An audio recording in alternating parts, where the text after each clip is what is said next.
here for final practices so they can get ready for Sunday, 1 o'clock. It is the Pennsylvania 400 from Pocono Raceway. This racetrack they ran on in June, now coming back in late July to run the second race. They have all that information that they want to try to utilize for this run.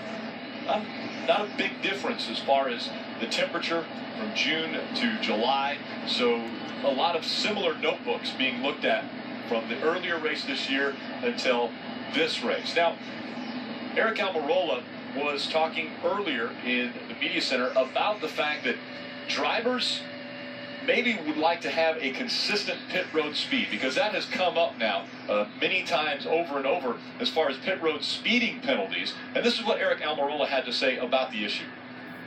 I've long been a proponent for some sort of mechanism that we can have in the car that just causes us to go pit road speed. If they're that worried about us getting an advantage between timing lines and things like that, why don't we just make us all go pit road speed like every other form of racing has? I think it'd be safer. I think it would give us the opportunity to actually look out of our windshields. Because, like I said, every driver coming down pit road, that's why you see it a lot. If somebody checks up to get in their pit box or whatever, you see cars stack up on pit road. We all are looking down at our dash. It's like texting and driving. We're looking down at our dash going, like at Pocono here, pit road speed, I think, is 60 mile an hour, I think. So we're all looking down at our dash, and then when our spotter says we're 10 away, we look up. And meanwhile, when we're looking down out of our peripheral vision, we kind of have an idea of what's going on, but you're not as focused as what's going on out the windshield as you are at your dash.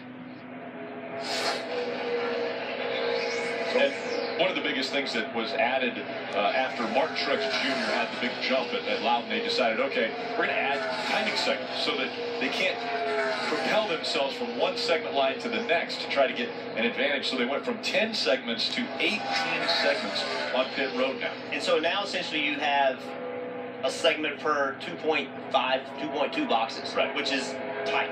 That's a small amount of segments. So what that does, that forces the driver to make sure he isn't speeding, because before, when you came on pit road and you may be speeding a little bit, you could get the thing slowed down.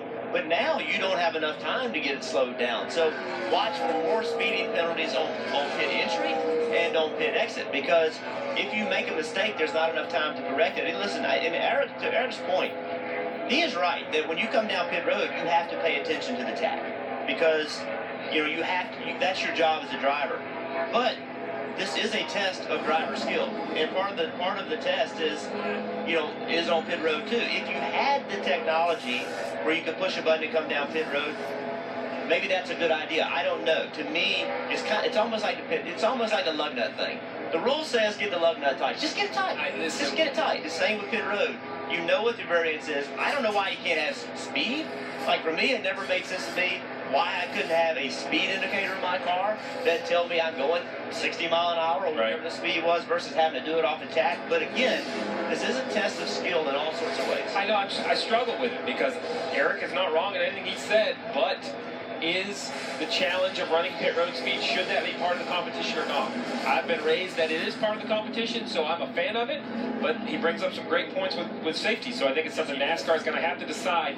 It's truly, it's going to be a sanctioning body decision. I just want to add to that, Steve, in that you talk about it adds to the competition. And one thing I always have to answer for fans out there, what separates NASCAR racing from other forms of racing?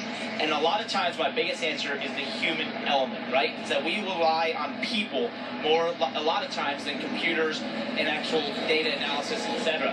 And I think that's one thing that you have to stay here is, on the competition side, does that take away another part of the human element that makes this form of racing so unique? I mean, that's a very valuable point, Parker, because, when we talk about this practice as a perfect example, so Eric Almirola, we're riding on board, he's going to go out and run some more laps.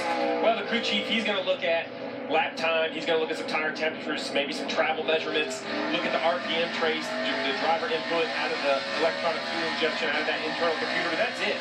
When we talk about other forms of motorsports, they look at everything, lateral tree, longitudinal tree, they look at all of these physics, physical arguments and data from the physics of the race car going around in the lap, and that's how they determine their changes.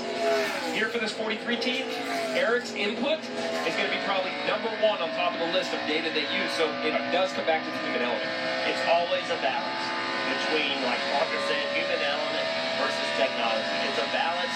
The more technology comes in, the more you have to figure it out. But at the end of the day, right now, and it will be, as I see it in the near future, it is a test in the skill of the driver. It's a test in the skill of the pit crew member, of the spotter, of the people that build the engines.